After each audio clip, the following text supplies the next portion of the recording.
El rap que dominaba en 2015 era serio y académico. Kendrick Lamar había lanzado To Pimp a Butterfly, una obra maestra de jazz rap que se estudió en universidades, mientras que en la otra esquina del rap consciente, J. Cole celebraba el platino de un 2014 Forest Hills Drive sin una sola colaboración. Pero mientras J. Cole y Kendrick Lamar celebraban, una anarquía musical trascendía de un rincón del internet llamado SoundCloud. La plataforma, pensada inicialmente para DJs, se había convertido en un laboratorio para los raperos independientes. Artistas como Lil Uzi Vert, Kodak Black y Lil Yachty estaban creando su propio universo, una música melódica, emocionalmente cruda y grabada con una urgencia que no pedía permiso. Evidentemente los puristas lo despreciaron adoptando el término despectivo del mumble rap, pero para millones de jóvenes este nuevo sonido era la banda sonora de su realidad. Las playlists de Spotify como Rap Caviar, por ejemplo, lanzada en el mismo 2015, se convirtieron en los nuevos árbitros del éxito, capaces de catapultar una canción a la fama de la noche a la mañana. El poder estaba cambiando de manos frente a nuestros ojos y el escenario estaba listo para el próximo año. Para 2016 tendríamos a los reyes observando en su trono, una rebelión a punto de estallar y una industria tecnológica que cambiaría las reglas del juego para siempre. Comenzando con el álbum que lo rompió todo y que, si se podría decir sin saberlo, inició la era del streaming para la música. Yeah. For the dogs them, you know. La primera bomba real del 2016 fue Views en mayo. La portada, con Drake en diminuto sentado en la Torre 100 de Toronto, lo pintaba no como un residente de su ciudad, sino como un monarca observando su reino. Para lograrlo, él y su productor 40 diseñaron un híbrido de rap, R&B, dancehall y afrobeat en una hora con 20 minutos de duración. Un marketing masivo que invadió las calles de Estados Unidos y Canadá, anunciando a Views como la obra magna de un Drake que venía con una racha imparable. Desde el lanzamiento de So Far Gone en 2009 hasta What a Time to Be Alive en 2015, el personaje de Aubrey Graham parecía construir poco a poco un ruido a su alrededor que reventaría con Views, montándose sobre la inmensa torre y dedicándole una carta de amor al lugar que lo vio crecer. Como resultado, el proyecto tuvo un éxito absoluto y sin precedentes. Views se mantuvo 13 semanas no consecutivas en el número 1 del Billboard, el récord para un artista masculino en una década. Se convirtió en el primer álbum en lograr 1,000 millones de reproducciones en Apple Music y, para finales de año, Drake era el artista más escuchado del mundo en Spotify. Con Views acumulando 2.45 mil millones de escuchas, Drake había aplastado a todos en un juego que nadie concebía y había creado un sonido tan universal y accesible que conquistó cada rincón del planeta. Pero el costo de esa victoria fue muchísimo peor de lo que imaginábamos. La fórmula de Views, siendo ese sonido tan tropical y melancólico, era tan efectivo que se volvió una plantilla para la industria. Drake le dio al pop un atajo para sonar como el rap, y los sellos, obsesionados con replicar sus números, comenzaron a buscar y promover artistas que ofrecieran la misma fórmula segura. E irónicamente, la máquina que Drake construyó para dominar el mundo comenzó a devorar la misma creatividad que lo llevó a la cima. Pero mientras Drake celebraba su éxito que fue orquestado de principio a fin, Kanye West apareció en la escena para brindarnos un clásico más, pero esta vez con la campaña más caótica posible.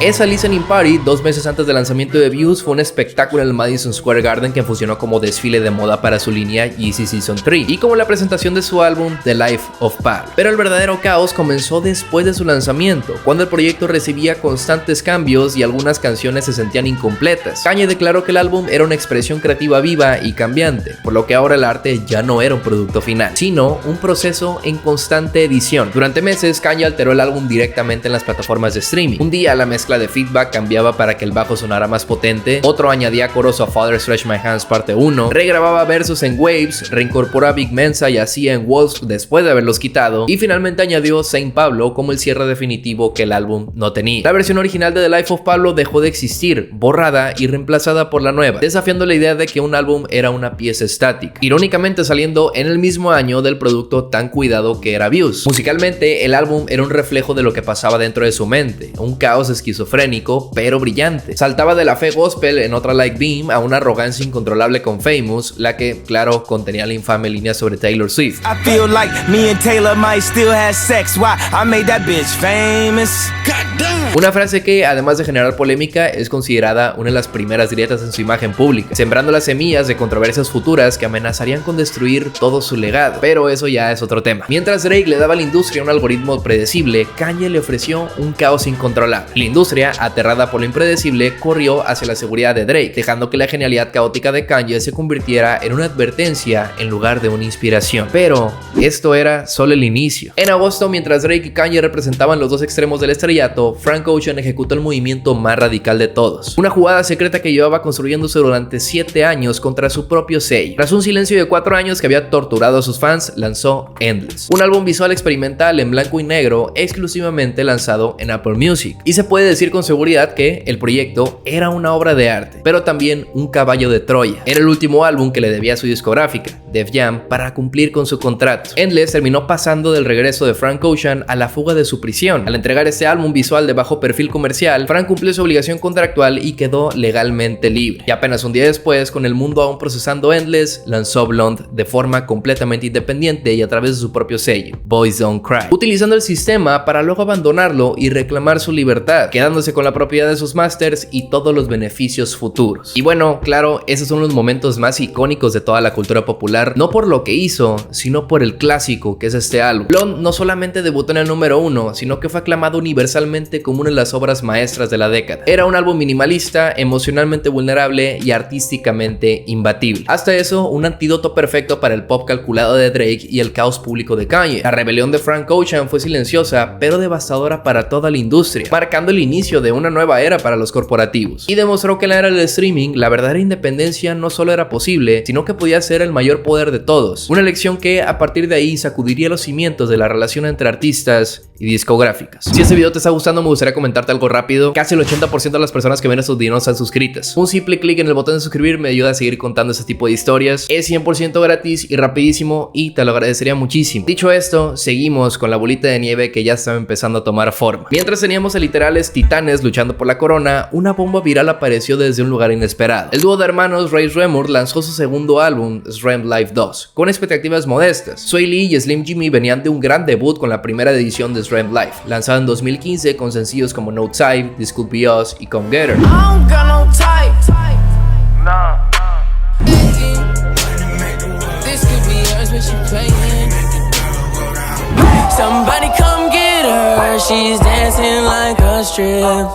Por lo que el posicionamiento ya no era una estrategia para ellos con esta segunda edición, sino que ahora tocaba romperla con todo. Y ahí es donde entra una de sus canciones, Black Beatles,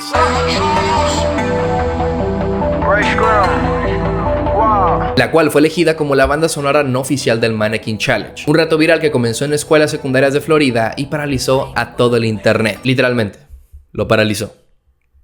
En cuestión de semanas, millones de videos inundaron las redes sociales. Las reproducciones en Pandora aumentaron más de un 1100% y los streams en YouTube se dispararon. Impulsada por el meme, Black Beatles llegó al número 1 del Billboard Hot 100 y se mantuvo allí durante 7 semanas. Un triunfo orgánico impulsado enteramente por la creatividad de millones de usuarios. Black Beatles le dio a Ray Shremmurd y a Gucci Mane su primer número 1, demostrando que el poder para crear un éxito global ya no residía exclusivamente en las manos de la industria. Una canción ya podía convertirse en un fenómeno mundial a través de un meme. Y claro, este evento fue también un presagio de la era TikTok. Marcó el inicio de una época donde un momento viral podía definir una carrera de la noche a la mañana, pero también fragmentó el consumo de la música desafortunadamente. El éxito ya no dependía de un álbum o incluso de una canción completa, sino de un fragmento de 15 segundos lo suficientemente pegajoso como para convertirse en un soundtrack de un momento. Un arma de doble filo que cambiaría para siempre el cómo se consume la música. Pero no todo era malo, porque sin saberlo, un grupo de raperos comenzaron a surgir y explotarían para convertirse en la generación que llevó el género a un siguiente nivel. Primero, en agosto de 2016, un ya experimentado Young Thug lanzó un álbum que muchos considerarían que cometió un suicidio profesional y al mismo tiempo una completa genialidad. En un género todavía anclado a una masculinidad rígida, el riesgo de Jeffrey era la identidad del mismo. En la portada se veía a Young Thug posando con un vestido del diseñador italiano Alessandro Trincone, una pieza que descubrió en las oficinas de V-Files y por la que sintió una conexión inmediata. Y para el tracklist tituló cada canción con el nombre de sus ídolos. Pero bueno, el riesgo que implicaba la portada dio igual,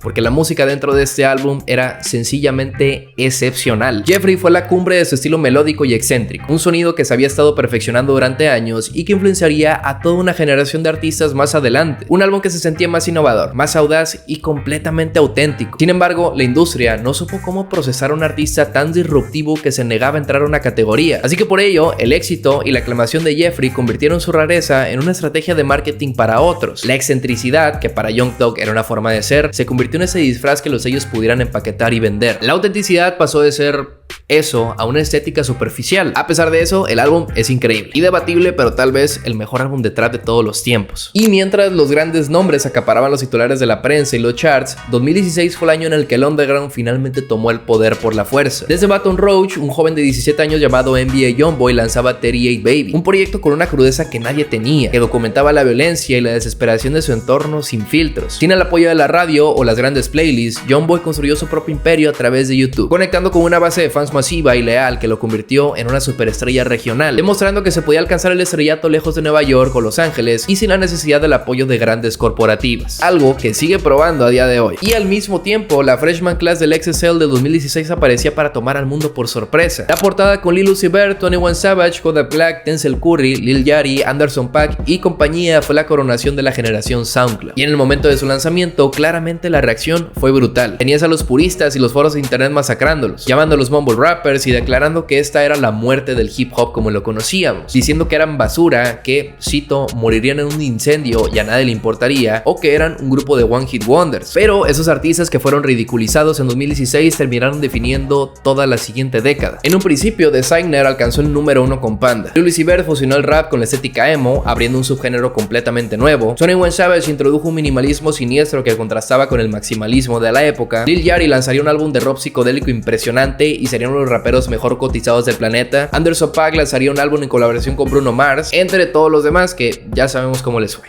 No les fue mal, en pocas palabras. Esta fue la última gran generación que surgió de forma relativamente orgánica desde las profundidades de internet. Y después de ellos, las discográficas convirtieron SoundCloud en una granja de talentos, buscando y firmando clones de estos pioneros, haciendo que la escena se diluyera hasta que la chispa que tenía en un principio se extinguiera. El underground había sido descubierto y con ello sentenciado a ser comercializado. Así que por culpa de esto y todo lo que comenté anteriormente, lo único que sucedió es que todo se fuera poco a poco a pique. Cada triunfo de ese año, sin querer, envenenó el ecosistema del rap. Primero, el algoritmo se convirtió en la ley. Ese super éxito de views y de playlists como Rap Caviar demostró que el nuevo objetivo ya no era hacer un álbum cohesivo, sino producir singles diseñados algorítmicamente para no ser saltados. Luego, el underground fue devorado. El ascenso de la clase XXL de 2016 transformó la rareza en algo que buscar. Los sellos, en su afán de poder encontrar al próximo Lil Uzi, firmaron a cientos de clones que imitaban la estética de los tatuajes faciales y el pelo de colores, pero que carecían de la sustancia que hizo grande a la escena original. Y tercero, la fragmentación total de la canción como estructura. El modelo del Mannequin Challenge evolucionó hacia TikTok, donde el éxito ya no se medía en canciones, sino en fragmentos de 15 segundos, convirtiendo las canciones en cada vez más y más cortas hasta que las nuevas generaciones no pueden conectar ni dos versos completos. Entonces, ¿qué fue lo que perdimos en 2016? ¿Qué lo hizo tan bueno? Más que la buena música que había, lo que perdimos fue el equilibrio. Ese balance perfecto entre el mainstream y el underground, entre la ambición por los números de un Drake y la integridad de un Frank Ocean, entre la tecnología que teníamos como herramienta de libertad para hacer cambios como lo hizo Kanye y la tecnología como un algoritmo. Ese equilibrio que hizo de 2016 un año tan fascinante se rompió. ¿Cuál fue para ti el álbum que marcó el 2016? ¿Y por qué crees que todo cambió después de ese año? Házmelo saber